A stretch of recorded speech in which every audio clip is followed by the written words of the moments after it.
Assalamualaikum warahmatullahi wabarakatuh. Salam sejahtera bagi kita semua. Salam relawan bela negara Indonesia.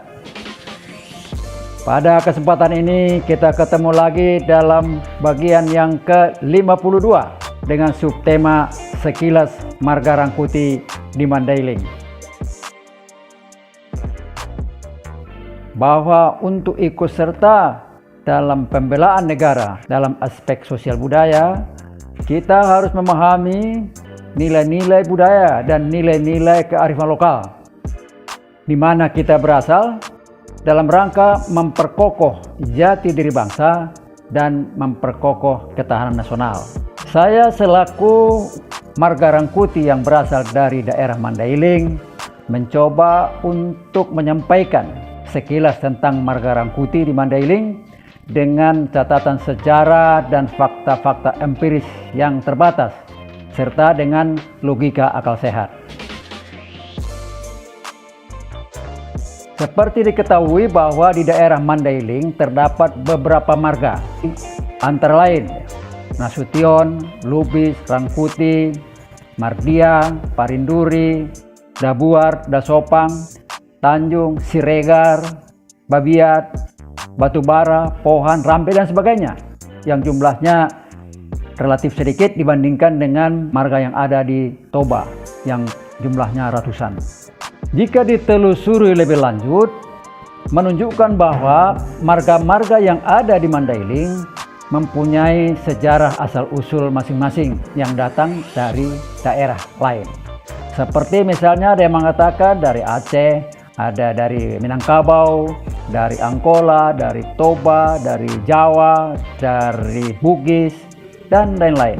Hal ini terjadi karena memang daerah Mandailing punya daya tarik tersendiri, yakni sebagai daerah yang ada di sekitar pegunungan Bukit Barisan yang sangat subur dan mempunyai kekayaan alam seperti emas dan juga hasil hutan.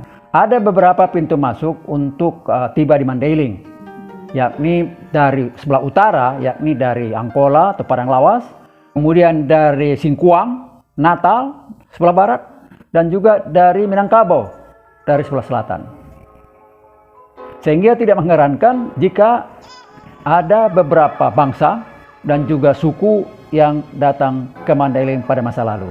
Salah satu bangsa asing yang diduga tiba di Mandailing adalah dari India, karena didukung oleh fakta-fakta sejarah berupa candi dan artefak-artefak Hindu di daerah Panyabungan atau Pidoli dan sekitarnya. Kemudian juga diduga ada Cina yang masuk ke sana melalui Singkuang. Kita tahu bahwa kota Singkuang di pantai barat ini dibangun oleh Panglima Cheng Ho sekitar abad ke-15. Dan selanjutnya pasca Perang Padri tahun 1821 sampai 1837 juga kolonial Belanda berada di daerah Mandailing. Kehadiran bangsa-bangsa asing ataupun etnis yang ada di luar Mandailing datang ke sana akan terjadi suatu proses amalgamasi, yakni akibat daripada perkawinan antar bangsa ataupun antar etnis. Dan juga terjadi proses asimilasi dan akulturasi sebagai suatu proses dari pertemuan budaya dari berbagai suku. Sehingga tidak mengherankan di Mandailing kita temukan berbagai postur fisik dan wajah yang beragam. Ada yang seperti India, ada yang seperti Keling, ada yang seperti orang bule, orang Cina, dan sebagainya. Untuk memastikan asal-usul masyarakat Mandailing pada saat ini tentu bisa dilakukan secara ilmiah, yaitu dengan menggunakan teknologi DNA. Namun dari segi budaya terlihat bahwa bangsa-bangsa ataupun etnis yang datang di Mandailing pada masa lalu tidak membawa budayanya, tidak membawa bahasanya, dengan pengertian bahwa sudah ada di sana budaya yang berkembang, ya, yang berciri sistem marga, sistem delantohu, sistem pertuturan, dan juga tata cara adat yang berlaku. Terkait dengan Marga Rangkuti, ada beberapa pertanyaan yang perlu diteliti lebih lanjut oleh para ahli. Pertama adalah istilah nama Marga Rangkuti. Ada yang mengatakan berasal dari kata orang yang ditakuti. Namun ini diragukan karena ini adalah bahasa Melayu. Kemudian ada yang menghubungkan dengan kata Rakuti sebagai nama dari seorang yang melawan, memberontak kepada kerajaan Majapahit. Dan ada juga yang mengkaitkan dengan kata Rakuti yang mempunyai arti sebagai pemuka keagamaan tertinggi di India. Raja-raja Rangkuti pada masa lalu dikenal adalah orang-orang sakti dan juga sangat dekat dengan harimau sebagai pengawal maupun tunggangan para raja. Sehingga lambang dari Marga Rangkuti adalah harimau.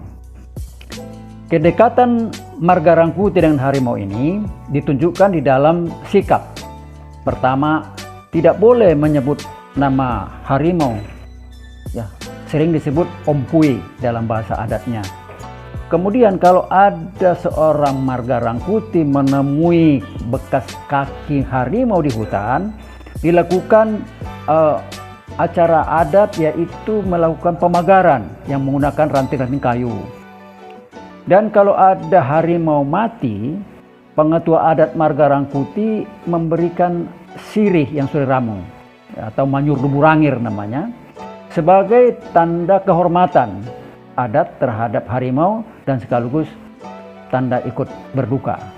Bahkan jika ada harimau masuk desa pada masa lalu itu pertanda bahwa ada sesuatu kegiatan masyarakatnya menyimpang, sehingga para raja-raja pengetua adat berkumpul untuk membicarakannya apa sesungguhnya yang terjadi. Salah satu sumber yang layak dipercaya adalah bahwa Marga Rangkuti berasal dari Portibi, Padang Lawas atau Barumon, di mana pada saat itu ada seorang raja yang bernama Raja Paruhum di Ulupane. Kemudian salah satu keturunannya pergi ke daerah Mandailing yang disebut dengan Runding, membuka kerajaan di sana, yakni sebelah barat kota Panyabungan, sekitar 800 tahun yang lalu. Nama keturunannya itu adalah Mangaraja Sutan Pane dan mempunyai 4 orang putra. Yang pertama bernama Sutan Parapat, pergi ke Danau Siombul. Yang kedua adalah Patuan Patiduri, pergi ke Sigantang. Yang ketiga Patuan Nakombang, tetap berada di Runding. Dan 4 Sutan Nalobi, pergi ke Tor Sigantang. Salah satu putra dari Patuan Nakombang pergi ke Tor Mandalasena, yang dikenal sekarang adalah Hutalobu di Desa Ekmarian, mendirikan kerajaan yang bernama Datu Janggut Marpayung Aji.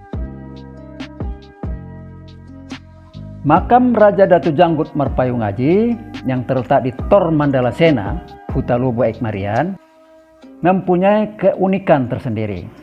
Ada yang menarik, yaitu di sekitar makam terdapat beberapa patung yang mencirikan agama Hindu. Antara lain adalah patung Sipamutung, patung Sipotongulu, patung Silali, dan patung Sitaban Anak. Kemudian diketahui bahwa ada istilah kerajaan di Barungun, yaitu Aru Sipamutung, yang berdiri sekitar tahun 1100 sampai 1250. Atas perintah seorang raja yang bernama Rajitra Sola, berasal dari India Selatan. Di samping itu ada juga nama desa Mandalasena, yakni di Kecamatan Saipar Dolhole, di perbatasan antara Angkola Sipirok dan Padang Lawas. Jadi ada tanda-tanda keterkaitan antara Rangkuti di Mandailing dengan daerah Portibi, Barumun di Padang Lawas. Selanjutnya, di sekitar makam Datu Janggut ditemukan beberapa bukti-bukti yang menjadi bagian daripada kerajaan Datu Janggut Marpayung Aji. Misalnya ada Benteng Naga, ada Lubuk Nornor, ada Sumur Naga, dan ada pemandian atau Lubuk Rarangan. Sumur Naga adalah tempat pemandian putri dari Raja Datu Janggut yang bernama Nanjanggeas. Dan sampai sekarang sumur ini masih ada dan sering dikunjungi oleh masyarakat Margarangkuti. Kemudian ditemukan juga Lubuk Rarangan, tempat pemandian dari raja, masih ada bekasnya, dan sebagainya. Di samping itu ada juga cerita masyarakat yang berkembang bahwa daerah sekitar pemakaman Datu Janggut ini sering terjadi gemuruh yang disebut dengan tagor. Ini menandakan bahwa akan ada sesuatu yang terjadi, ya, peristiwa alam. Kemudian pernah juga patung si Potongulu itu kena dahan kelapa dan lepas. Seketika kepalanya itu berputar-putar dan kembali ke tempatnya. Dan menurut kuncen yang ada di makam itu juga pernah, ya, seseorang membawa sesuatu dari makam itu dan setibanya di rumah terjadi dinamika, ya, bergerak bergemuruh, kemudian dikembalikan ke tempatnya. Namun sangat disayangkan bahwa patung-patung yang tadi saya sebut itu raib entah kemana. Ini perlu juga dicari kembali sebagai bukti sejarah dari keberadaan kerajaan Datu Janggut Marpayungaji di Kutalobu Tor Mandalasena. Keturunan Datu Janggut ini berkembang sangat luas, termasuk di Mandailing sendiri tentu, ya. Kemudian Sumatera Barat, kemudian ke Tanah Deli, juga di Padang Lawas, Padang Bolak, dan juga banyak yang pergi ke Malaysia pada masa kolonial Belanda. Kita temukan beberapa huta ataupun desa di Mandailing yang dibentuk oleh Margarangkuti, antara lain adalah Banjar Batu Maga, kemudian Rantonatas, Laru Dolok, Tarlola, Potar Siantona, Taming, Magalombang, Huta Tinggi, Huta Baringin, kemudian Magalombang, Sirangkap, dan yang terakhir adalah Huta Batu Godang yang terletak di Desa Aek Marian, di mana saya berasal. Memang Huta Batu Godang ini adalah huta atau harajaon Margarangkuti yang terakhir yang disahkan secara adat Mandailing.